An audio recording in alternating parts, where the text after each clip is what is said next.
15 नवंबर की रात Jhansi medical college के एसएनसीयू वार्ड में भीषण आग लग गई। इस हादसे में 10 नवजात बच्चों की मौत हो गई, जबकि 8 बच्चों की सूचना नहीं मिल पा रही है। शनिवार सुबह उनके परिजन मेडिकल कॉलेज पहुंच गए और हंगामा कर दिया। परिजनों का कहना है कि जिस वार्ड में आग लगी थी उसमें उनके बच्चे एडमिट थे। 12 घंटे बीत चुके हैं, लेकिन बच्चों के बारे में जानकारी नहीं दी गई। उनको अंदर भी नहीं जाने दिया जा रहा।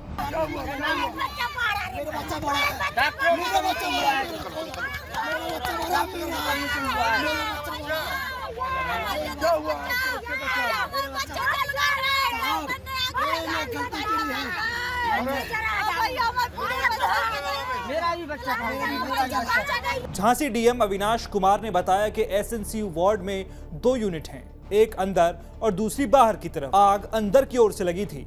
बाहर की तरफ जो बच्चे थे वो बचा लिए गए, लेकिन अंदर की तरफ जो बच्चे थे वो काफी झुलस गए। इस हादसे में 10 बच्चों की मौत हो गई है। अब तक मिली जानकारी के मुताबिक 7 नवजात शिशुओं के शवों की पहचान कर ली गई है। 3 शवों की अभी तक पहचान नहीं हो पाई है। 10:45 के बीच में जो एनआईसीयू है उसमें 2 चरण में एनआईसीयू, एक बाहर की यूनिट और एक अंदर की यूनिट।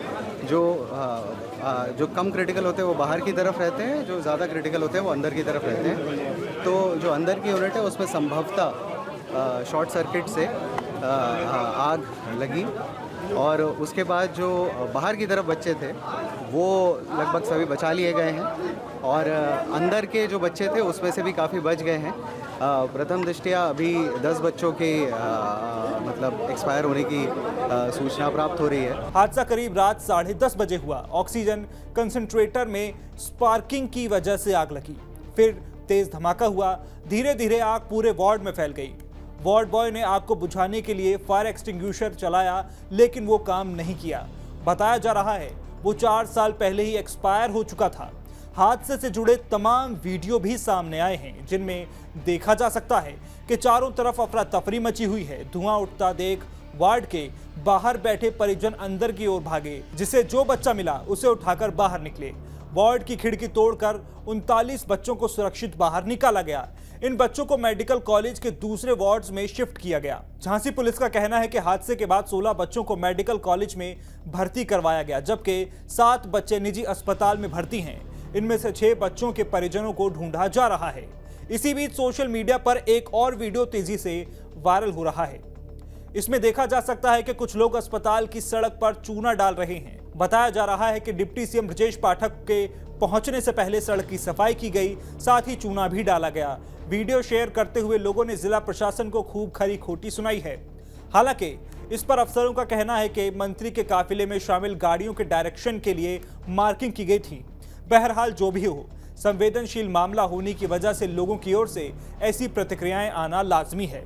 हादसे के बाद सूबे के मुखिया योगी आदित्यनाथ ने हाई लेवल मीटिंग बुलाई।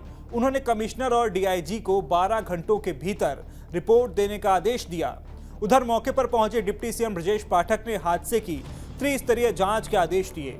एक जांच स्वास्थ्य विभाग करेगा, दूसरी पुलिस करेगी, जबकि तीसरी जांच मजिस्ट्रेट लेवल की होगी।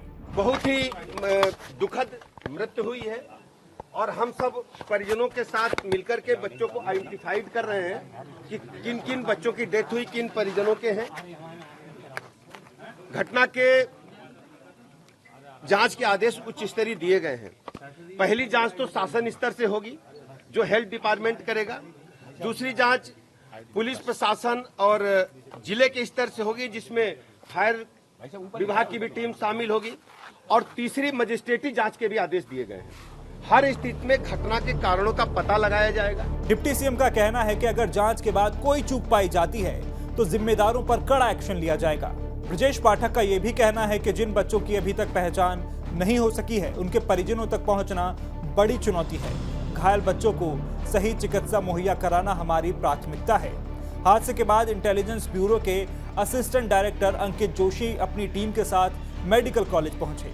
उन्होंने अफसरों से घटना की जानकारी ली। झांसी मेडिकल कॉलेज हादसे पर राष्ट्रपति द्रौपदी मुर्मू, पीएम नरेंद्र मोदी, गृह मंत्री अमित शाह, राहुल गांधी, अखिलेश यादव, मायावती समेत तमाम नेताओं ने शोक जताया है। विपक्ष की मांग है कि हादसे की निष्पक्ष जांच कराई जाए और दोषियों के खिलाफ कड़ी कार्रवाई हो। सीएम योगी आदित्यनाथ ने हादसे पर दुख जताया है। उन्होंने कहा कि मेरी संवेदना उन सभी परिजनों के प्रति है जिन्होंने अपने मासूम बच्चों को खोया है।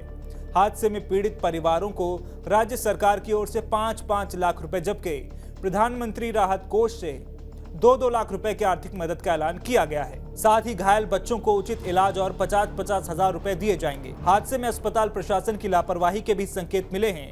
बच्चों को जिस NICU में रखा गया था उसके 2 पार्ट थे। अंदर की तरफ क्रिटिकल केयर यूनिट थी। यहीं पर सबसे ज्यादा बच्चों की मौत हुई है क्योंकि एंट्री और एग्जिट के लिए एक ही रास्ता था। आग लगने के बाद इसमें धुआं भर गया था जिसके चलते बच्चों का रेस्क्यू नहीं हो सका। हॉस्पिटल में फायर अलार्म सिस्टम लगे थे लेकिन इनका मेंटेनेंस नहीं करवाया गया था जिसकी वजह से आग लगने के बाद फायर अलार्म नहीं बजा। अगर अलार्म बजता तो ज्यादा से ज्यादा बच्चों को बचाया जा सकता था। वहीं परिजनों का यह भी आरोप है कि बच्चों को पैरामेडिकल स्टाफ ने बचाया ही नहीं। आग लगते ही वो भाग खड़े हुए। NICU वार्ड में 54 बच्चे भर्ती थे और उसमें अचानक ऑक्सीजन कंसंट्रेटर में आग लग गई, जिसको बुझाने की कोशिशें की गई लेकिन क्योंकि कमरा पूरा ही हाईली ऑक्सीजनेटेड रहता क्योंकि सभी बच्चों को ऑक्सीजन चल रहा था तो आग तुरंत फैल गई। और उस पर जितना कोशिश की गई, जितना हम लोग कर पाए हमने कोशिश की और उसमें से लगभग ज़्यादातर बच्चों को बाहर निकालिया गया, सकुशल निकाला गया है और 10 बच्चे उसमें अभी तक कोलैप्स हो चुके हैं। कितनी घटना है, कैसे लगी? ये 5:30 के आसपास। सर कितने बच्चे भर्ती थे? 54। अभी क्या हाल है सर? अभी क्या हाल है? मैंने बताया ना, अभी उसमें से 10 बच्चे जो हैं वो कोलैप्स कर चुके हैं और बाकी बच्चों का इलाज चल रहा है। बहरहाल सरकार से लेकर प्रशासन तक सारे महकमे जांच के बाद कार्रवाई की बात कह रहे हैं, लेकिन सवाल वही है, ऐसी घटनाएं होती क्यों हैं? क्यों ऐसी घटनाओं का इंतजार किया जाता है? उससे पहले सेफ्टी प्रिकॉशन क्यों नहीं लिया जाता ताकि ऐसी घटनाएं ना हो? मेडिकल कॉलेज जैसे बड़े अस्पताल में जहां हजारों लोग रोजाना इलाज के लिए आते हैं, वहां ऐसी बद इंतजामी शासन और प्रशासन पर बड़े सवाल खड़ी करती है। इस वीडियो में इतना ही। आगे इस घटना में जो भी अपडेट होगा उसे आप तक जरूर पहुंचाएंगे। बने रहिए TV9 डिजिटल के साथ।